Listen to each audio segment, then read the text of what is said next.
but then usually tragedy follows him, and he's whipped back to a point of near insanity. So that's his story arc. But we want to put you in the seat of Mad Max, and then we want to let you in this open world, post-apocalyptic environment. We want to let you be the author of your own unique Mad Max story. Very cool. So we're checking out some gameplay here. Obviously, it's got this open world that Avalanche is so well known for crafting. And, you know, you guys have always been so good at creating an environment that it's almost a character unto itself. Tell me a little bit about the wasteland here that we're going to be seeing in the game. Yeah, so that's definitely right.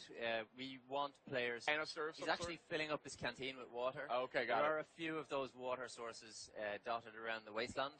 They're hard to find, but there are some allies and civilians in the world who will help you find some of these resources that are in great shortage. I hope he's pouring that through a Brita filter. That's all I've got to say.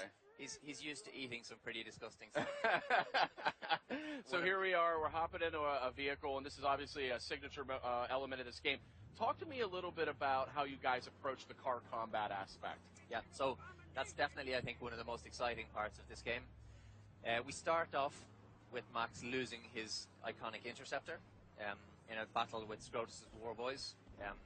And Max is really stripped bare of everything, and then the journey for you as the player is to fashion a vehicle that will allow Max to escape to the plains of silence and hopefully find some inner peace.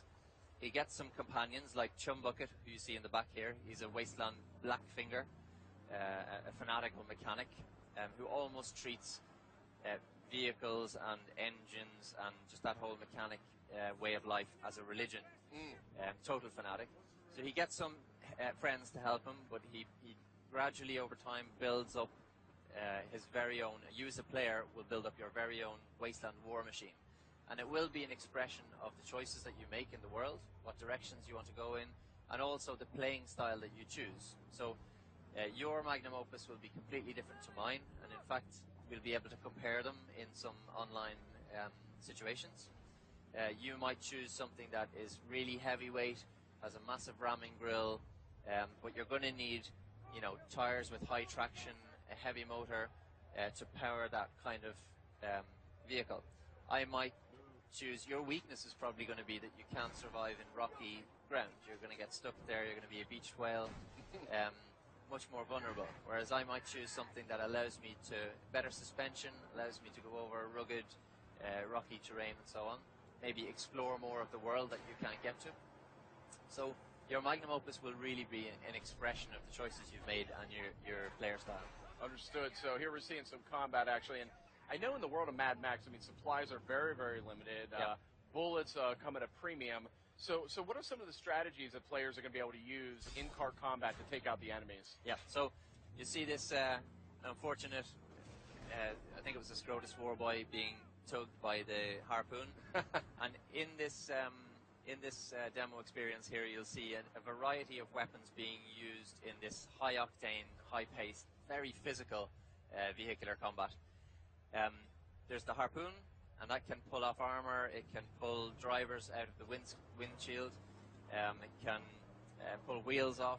It can also be used to shoot incendiary devices, these thunder sticks that you'll see from the Mad Max universe, almost like a rocket launcher. You will see Max using his iconic shotgun. Of course, it would be no Mad Max game without that, right? Yeah.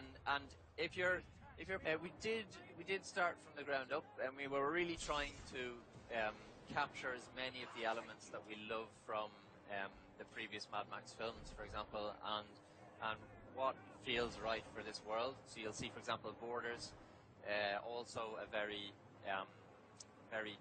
iconic and nearly trademark aspect of the Mad Max universe. Guys hopping from one vehicle to yours, right, and attacking with no real regard for their own lives.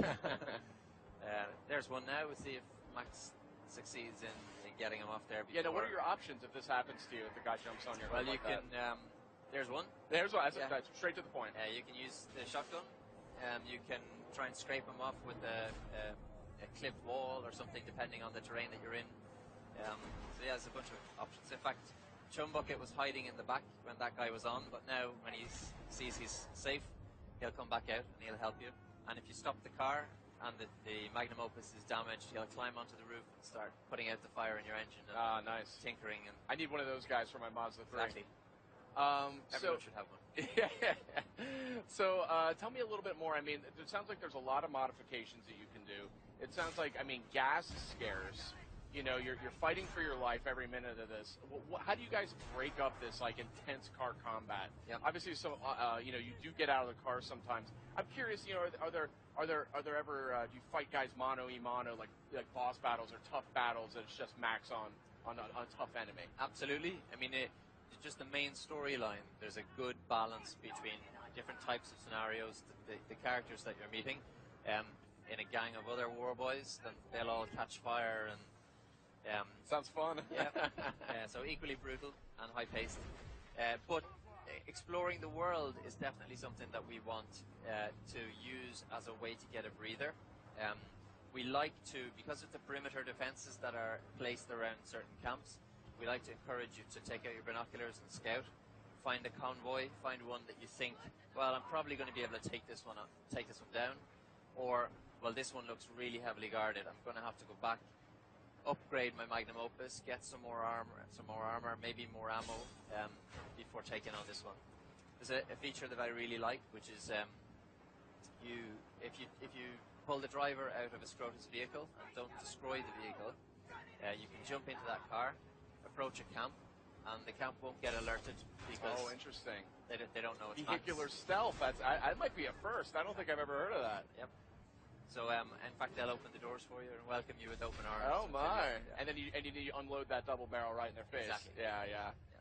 Well, I'm charmed. This is very, very cool. So, you know.